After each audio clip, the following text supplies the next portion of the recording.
I'm Phil Gerber, co-owner of the Roadster Shop, and I'm here today with our latest Survivor Series build, this 1960 Cadillac.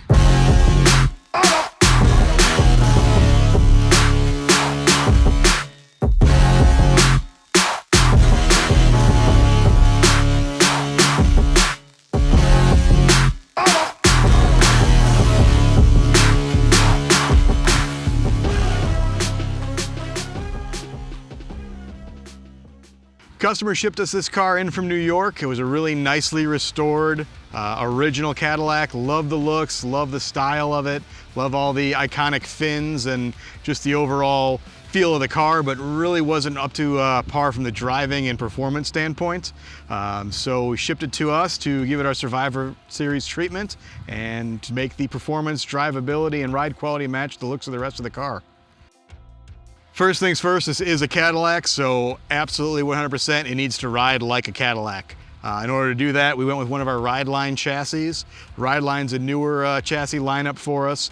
It's really aimed at the bigger, more luxury style cars, Cadillacs, the bigger Buicks, Tri-5 Chevys, Impalas, cars that you just want to kind of have a little bit more of that floating, going down the road feel, but still have a lot of the performance and control. So it rides like a Cadillac, but maybe a modern new Cadillac, not the old school waterbed that it came in driving like. This is all done through our RideLine independent front and independent rear suspension. The key to that is going to be a narrower front and rear cross member. We run a longer control arm and a longer shock with a longer, lighter spring. What this does is allowed us to keep the car at ride height with less spring to hold it up, and it has a longer travel and a smoother stroke due to the longer, lighter spring. This gives the car the kind of floaty feel that you want in a bigger luxury car, but the valving in the shocks and our sway bar package keeps the car planted, so you're ripping through some corners and driving it with a little bit more performance, kind of spirited driving. You still have a lot of fun in it. It's not the old school boat where you're just kind of flopping around and feel like you're gonna fall out of the car. So it is really the best of both worlds. You're driving a 1960 Cadillac. It's not something you're taking to the autocross. It's not something you're ripping around a road course. It's something you want to drive, cruise in, enjoy, and still have a little bit of that performance feel to it. The customer's goals for this car were to really keep it true to original. Didn't want some crazy big billet wheels on it.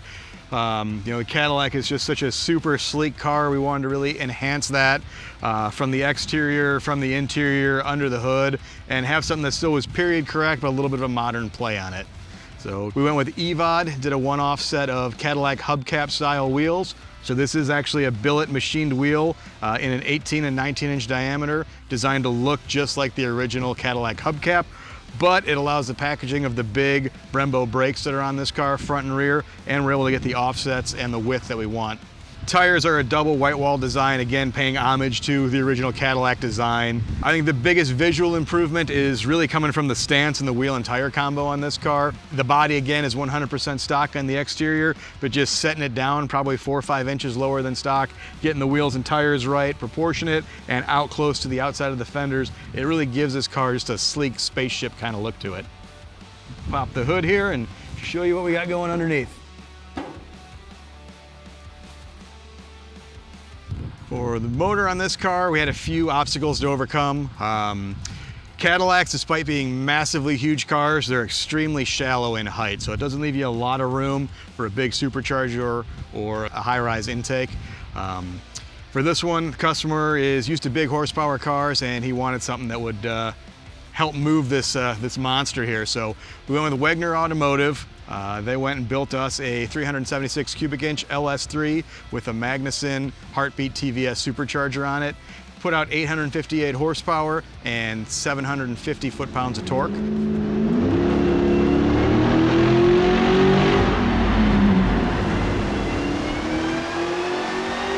Great motor combination for a car this size, super refined and drivable at low RPMs, and when you put your foot into it, you'll really hear that supercharger and it'll take off like a rocket ship.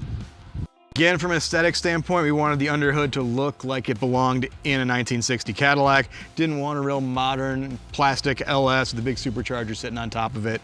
So we started with the original Cadillac valve covers. We ended up sectioning them, cutting them down, and then machined a custom adapter to mount them to the LS valve cover.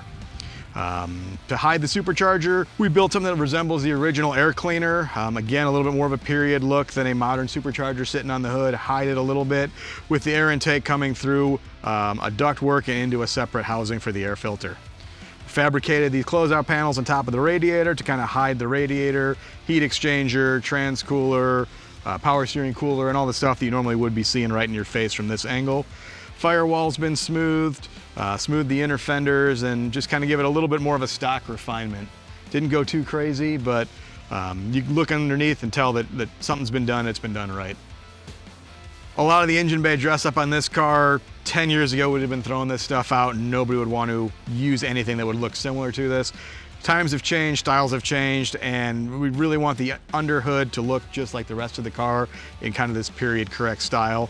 Caught a little bit of flack from guys looking at this intake hose saying that you're going to collapse that, but in actuality there is an aluminum pipe underneath running to an air filter, and that's just a cover over the top of it.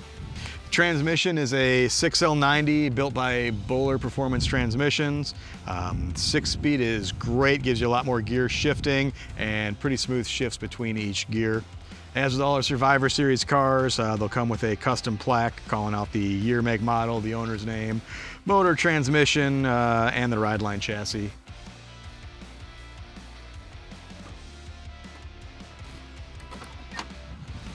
Crowning jewel in this car is really the interior. It's just such a standout piece.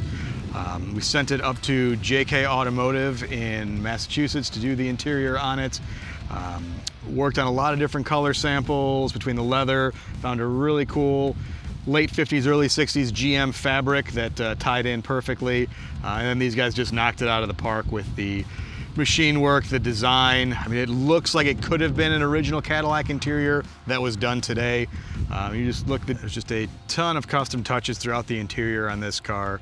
The wood has been CNC machined, the large polished trim piece with the brushed inserts and Roadster Shop logos, that was custom machined for it. The whole interior is really a one-off design, but just if you look and dive into all the details and see the stitch work, it is really an incredible piece.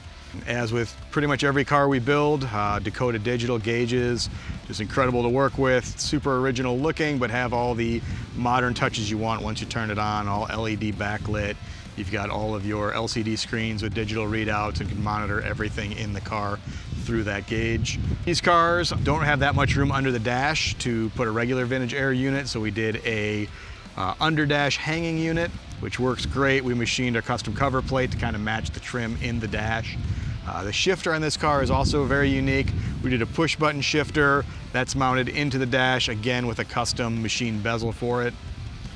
Top is done in all German Hartz cloth. A lot of little subtle tone-on-tone plays with the leather, with the insert, with the top material, and it's just really a striking color combination with the silver paint and all the chrome bright work. Trunk is upholstered as well to match the rest of the car, and that's as nice, if not nicer, than the rest of the interior. Still room for 2 bodies in there if you need to put them. That's it for the details on this Cadillac. Let's get behind the wheel and use it for what it was meant for.